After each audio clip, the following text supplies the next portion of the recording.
अस्सलाम वालेकुम नाज़रीन, आज ऐवान में जो हाजा आसिफ साहब ने तकरीर की, वो भी उन्होंने जनाब जाफ़र एक्सप्रेस का जो हमला हुआ है उसके मुतालिक उन्होंने कोई ऐसी लंबी चौड़ी बात नहीं की। तो असद कैसर साहब ने भी ये कहा है कि हाजा आसिफ को सिर्फ PTI की पड़ी हुई है। इतना बड़ा मुल्क में सानहा हो गया है, लेकिन हाजा आसिफ ने दो लफ्ज़ नहीं बोले, बल्कि PTI PTI PTI करते रह गए हैं। तो आइए पहले हाजा आसिफ और असद कैसर की बातचीत सुनते हैं, उसके बाद बात करते हैं। वो हमारे फोर्सेस के जवान हैं, उनके साथ दिली हमदर्दी का इजहार करते हैं और ये समझते हैं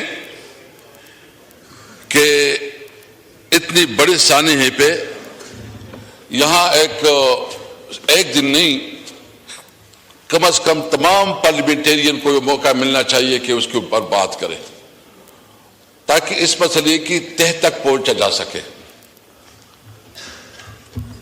इस मौके पे अभी थोड़ी देर पहले जो डिफेंस मिनिस्टर साहब है, हम तवक्को कर रहे थे कि वो कोई भी बात करेगा, वो इस इशू पे अपना जो मौकिफ है वो बताएगा या जो वाकयात है उसकी डिटेल बताएगा और पार्लियामेंट को एतमाद मिलेगा। लेकिन उनकी दिल दिमाग पे PTI सवार है, सोशल मीडिया सवार है। चाहिए तो ये था कि आप आज एक माहौल बनाते, आप बात करते एक नेशनल कंसेंसस की, लेकिन इसकी बजाय ख्वाजा साहब जो है ना मैं आपकी तकरीर आप सुना रहे, इस पे कितनी दफा उन्होंने बलूचिस्तान का जिक्र किया और इस पे अफसोस का इजहार किया है। उसको सब कुछ जो है ना वो PTI के ऊपर जो वो इल्जाम तराशी करने पे तुला हुआ है। अगर इनकी अंदर कोई भी अखलाकी जुर्रत होती, अगर कोई भी इसके अंदर जो है ना एक कोई शर्म और हया होता, आज वो ये कहता कि मैं रिजाइन करता हूं और मैं जो कम से कम ये बदतरीन सिक्योरिटी फेलेवर है, ये इंटेलिजेंस फेलेवर है। देखिए, हम सब पाकिस्तानी हैं, हम किसी तौर पर इस किस्म की वाकयात की हर लिहाज से मजम्मत करते हैं और समझते हैं कि सबसे पहले जरूरत इस बात की है कि इसकी पॉलिसी को जो है रिविजिट किया जाए। आपने सबसे पहले देखना है कि आपकी इस वक्त जो मुल्क में दहशतगर्दी का, जो मुल्क में इस वक्त जो खासकर हम अमन व अमान की सूरत हाल है, इसकी बुनियाद क्या है?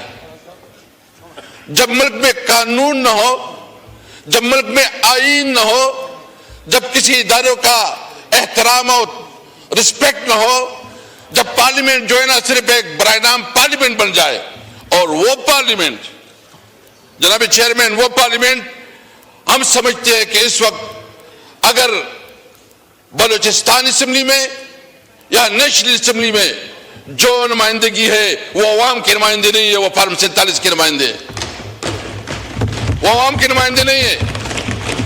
जब आप अपने असली नुमाइंदागान को आप उनको जेलों में डालें, आप इसको पार्लियामेंट से बाहर रखें और उन लोगों को पार्लियामेंट में रखें जिसका अवाम के साथ कोई ताल्लुक नहीं, तो ये बताओ वो मुल्क को कैसे चलाएगी?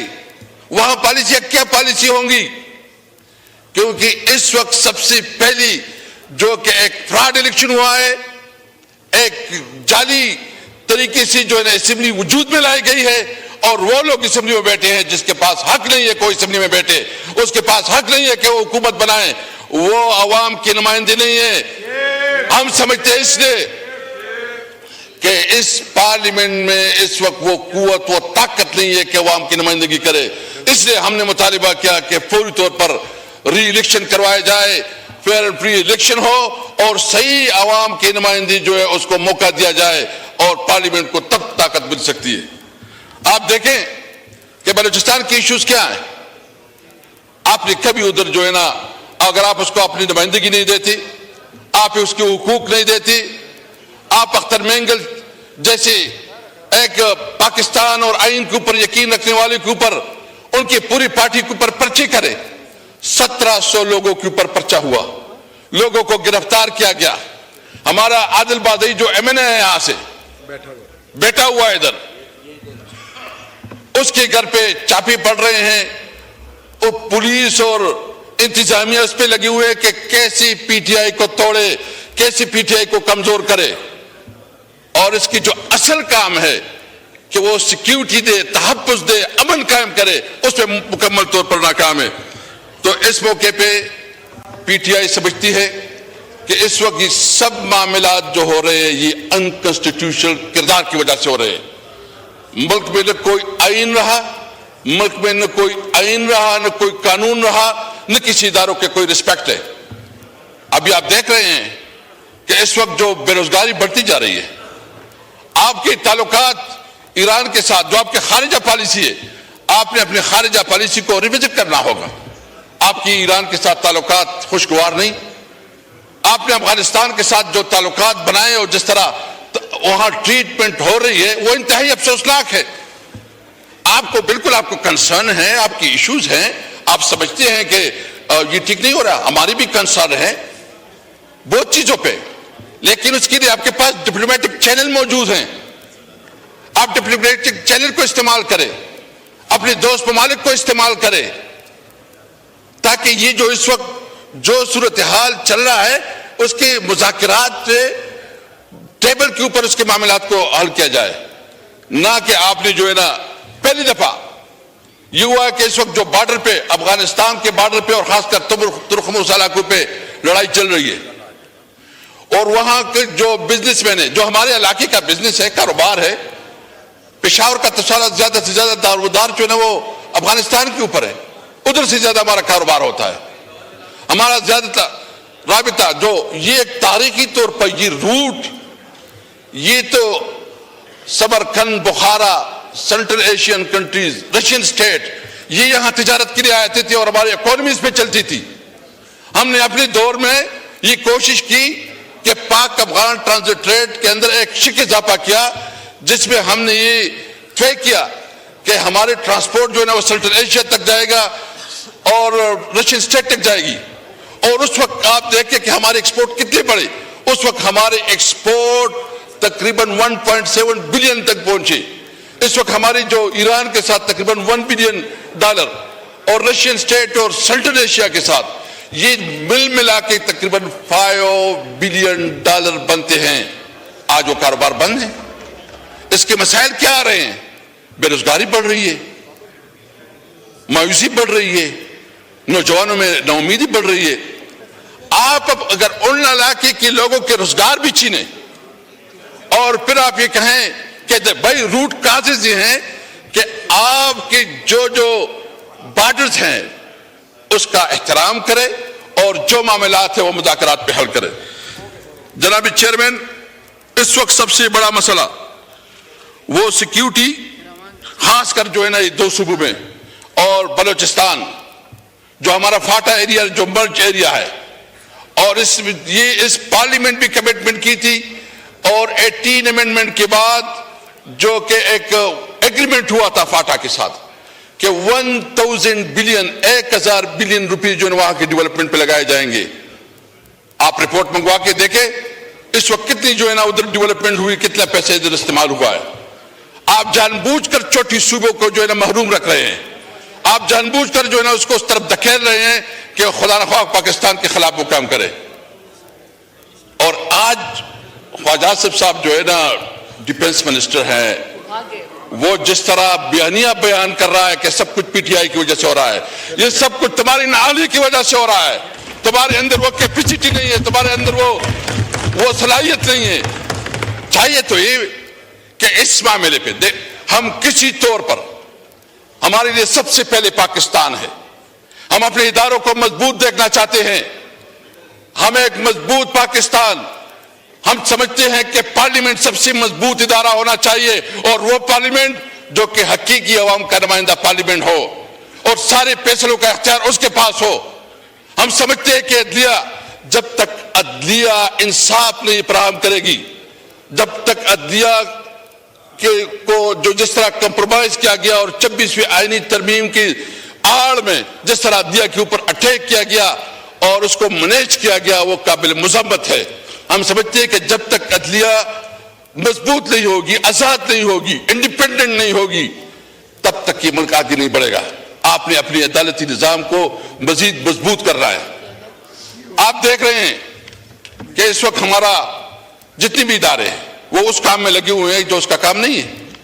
تمام اداروں کو اپنے آئینی حدود کے اندر رہتے ہوئے اپنا کام کرنا چاہیے. آج اگر یہ انٹیلیجنس فیلیور اس لیے ہے کہ ان کا کام زیادہ سے زیادہ یہ ہے کہ وہ ایک پولیٹیکل پارٹی کو ملائن کرنے کے لیے, توڑنے کے لیے, اس کو کمزور کرنے کے لیے لگے ہوئے ہیں. ہم سمجھتے ہیں کہ اس وقت ضرورت اس بات کی ہے, حکومت کی ذمہ داری تھی کہ وہ آج بتاتے, آج وہ ایک روڈ میپ دیتے, وہ بتاتے کہ ہم اس سچویشن سے کیسے نکلیں گے. بلاول صاحب نے بات کی.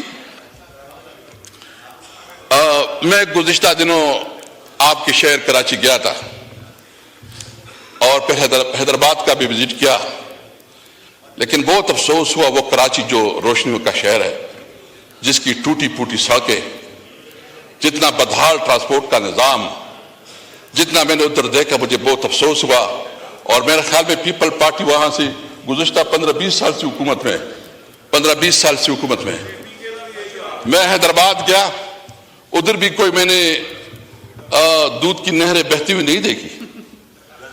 جو سندھ میں گیا, سندھ میں ایسا حال ہے کہ شاید یہاں تو کوئی حکومت ہی نہیں ہے, وہاں کوئی پرسان حال نہیں ہے. بلاول صاحب کو ہماری بات بھی سننی چاہیے تھی کہ جو آپ کا علاقہ ہے اس کی حالت یہ ہے کہ وہاں جو سندھ اور خاص کر کراچی, باقی تو چھوڑو, کراچی کا جو حال ہے, یعنی کراچی کی روڈیں, کراچی کا پورا انفراسٹرکچر تباہ برباد.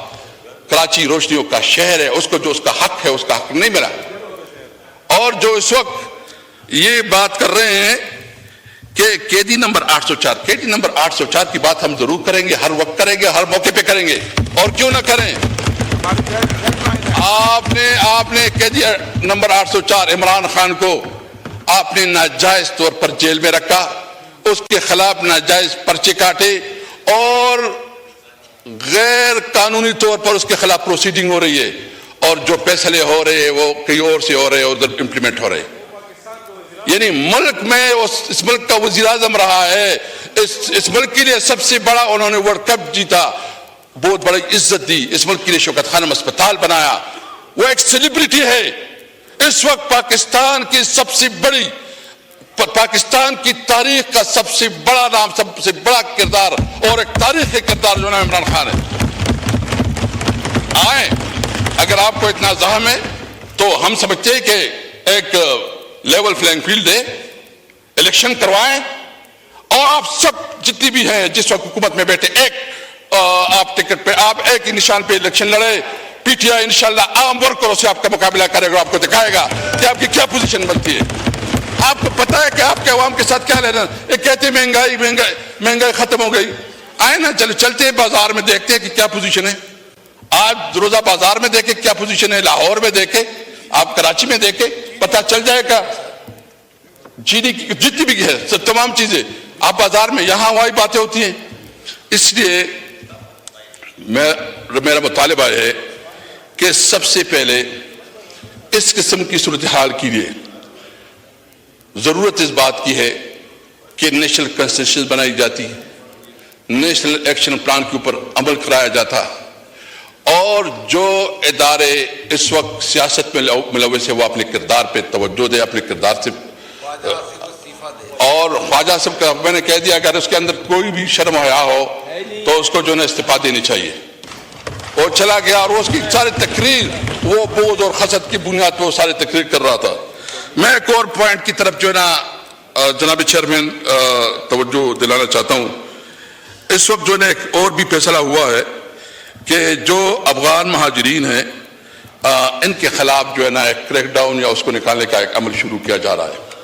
ہم سمجھتے ہیں کہ جتنی بھی انلیگل امیگرینٹس ہیں وہ جس بھی ملک سے تعلق رکھتے ہیں بے شک ان کے خلاف جو ہے نا جو قانون کے مطابق عمل ہونا چاہیے وہ ہونا چاہیے.